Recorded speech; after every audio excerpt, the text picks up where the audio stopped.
Невеликая афіцыйная частка – гэта каб растлумачыць умовы конкурсу і пазнаёміць з членамі журы. Далей галоўнае – абарона навуковых работ. У секцыях па 5 напрамках перад аўтарытэтнымі спецыялістамі ў галіне біялогіі і экалогіі, выкладчыкамі 2 брэсцкіх універсітэтаў.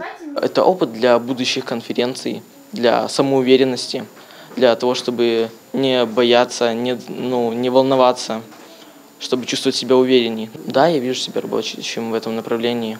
Химия, биология – это мои любимые предметы в школе. Тэмы даследчых работ розныя: захаванне біяразнастайнасці, укараненне біятэхналогій, рашэнне экалагічных праблем.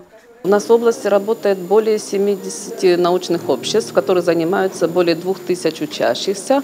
И вот как раз в рамках работы этих объединений они проводят различные занимаются научно-исследовательской деятельностью. Да працы школьнікаў сур'ёзны падыход, улічваюць і навуковую адукаванасць, і логіку выкладання, і творчую складаную нестандартнасць мыслення. Открытие для ребенка, даже тех вещей, которые мы хорошо знаем, для него это открытие, это очень-очень важно.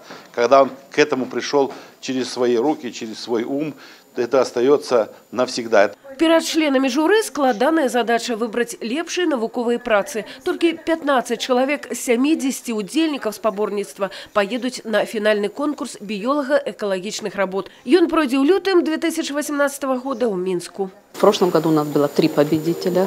Они завоевали 2-е и 3-е место на республиканском конкурсе. И в этом году они будут награждаться, церемония награждения премией президента. Большинство, которым заложено в школьной среде, в этих кружках, в этих работах, они все с удовольствием работают по выбранному направлению, и из них получаются очень-очень хорошие специалисты.